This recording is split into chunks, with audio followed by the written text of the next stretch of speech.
I think Europe might find itself with a hostile nuclear Turkey on its Balkan frontier, one which would actively, in pursuing a more Ottoman foreign policy, seek to re-engage with Arab neighbors and so on, and actually compete against European and to some degree American influence in the region. You know, an Ottoman policy by the Turks, if that is a very elegant way to put it, although I think we're far from it, but would not necessarily be in contradiction with European influence and the working relationship between if it's an Europeans angry, and the vindictive Turkey that feels it's been shunned by the Precisely. European Union, which it will be if it's not a member, I predict.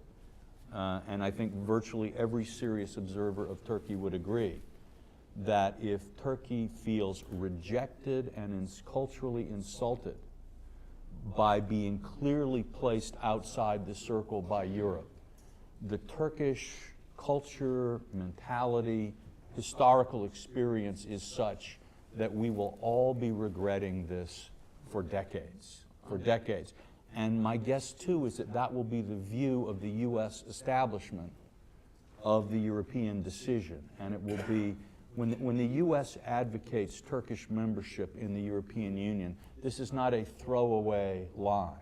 This actually represents a very, very serious U.S. view of what's in Europe's best interest and in America's best interest. And I think, I sometimes think there is a tendency in Europe to underestimate the serious potential for damage, structural damage in U.S. European cooperation if we go to this point. I'm not totally convinced about the regrettability of all this. I just think clearly the Europeans and Americans don't have the same view on Turkey's future. And you cannot not mention the timing of the possible inclusion of Turkey in an enlarged EU. That is also an important aspect of things. I think the Europeans have to do a common effort of laying out a new vision of their relations with Turkey. Since 1963, which is the treaty of friendship that opened up the perspective of Turkey entering into the EU or the then community, there has been lots of hypocrisy about this played by the European, and that indeed has a boomerang effect. I think they have to come out with new ideas to assuage the fears of the Turks, who don't necessarily have, including an historical vocation, to be a full member of the EU institutions. I don't believe that. I think there are alternative ways, and the alternative is not just a clash of civilization to which no one believes in Europe. We are facing a clash of prosperities. I think, again, that's the European view. The Turks bitterly, I think the word is bitterly, resent it. Because it depends the way it is managed. No, it doesn't. It depends on what it is. There is no way you can put flowers on this and make the Turks think, you know, what do they say this about Bush's policy, you can't put lipstick on a pig. Yeah. And the Turks, you know, the Turks see the Europeans getting the makeup kit out, but they also see the pig. Yeah. But fair enough. You're very convinced.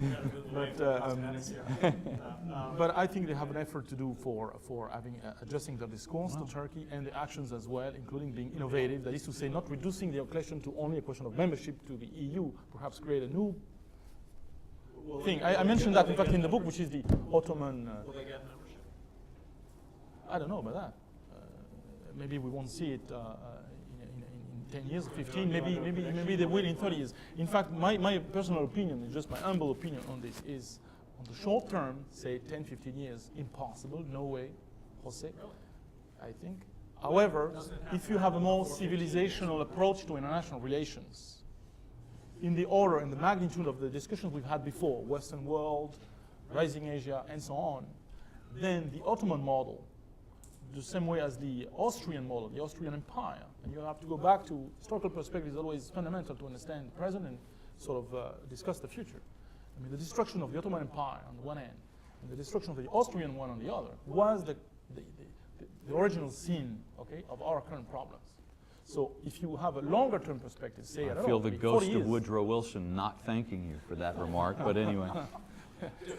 Will they be admitted within 15 years? I think The wise course, which I hope the Europeans will follow, is that I think the Turks have said over and over again they are inflexible on the substance, but they are extremely flexible on questions of timing. And I think an extended process, the Turks are willing to accept the idea that Turkish membership in the EU is a different order question from Croatian membership in the EU. Not so much, by the way, because of culture and religion, but because of size and impact. And so, and the Turks also do understand that joining the European Union would involve making further changes than they've already made in some Turkish institutions and practices. So for that reason, I think the Turks have always shown themselves open to a long-term, step-by-step process. But I think where the breaking point would be is that they need to be assured that that's the process that we're in and that the decision is irrevocable and we're moving to a phase of implementation of a decision.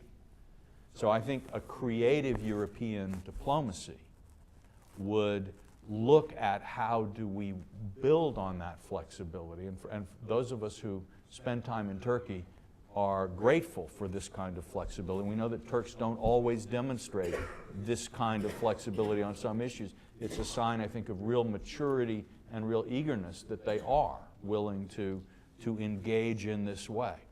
So let's hope that the Europeans will do it. It raises enormous problems. For Germans, there's the possibility that before too long, Germany won't have the largest membership, the largest population of any country in the EU. For France, I think there's an additional question of loss of influence within the EU and the EU being pulled east. So there are a number of issues that need to be raised. But Europe, in my mind, has gone too far to be able to draw back without serious consequences. I don't think anyone would describe George W. Bush as an internationalist. It's somewhere I read, Walter, you may have the correct number, I was just stunned to read that in his entire 8 years in the White House, he had something like 8 state dinners. I mean, it was in single digits. I mean, I was just stunned. Right. I mean, first well, he may have sent out more invitations. Actually, it's possible not everybody wanted to come. No, but actually only eight formal, dinners with heads of state. I mean, these are fun things in Washington. If you read the Washington Post, there are 100 and some guests at each one of these things. It's a wonderful opportunity to project something about the United States and particularly an interest in another country, that head of state. I was just stunned. And so now you have Obama, and I think part of what the European reaction and enthusiasm towards Obama was that we got possibly another chance. We have someone who doesn't look like most Americans, has a father who was from Kenya, a mother who was American, somebody who would be more open to the rest of the world.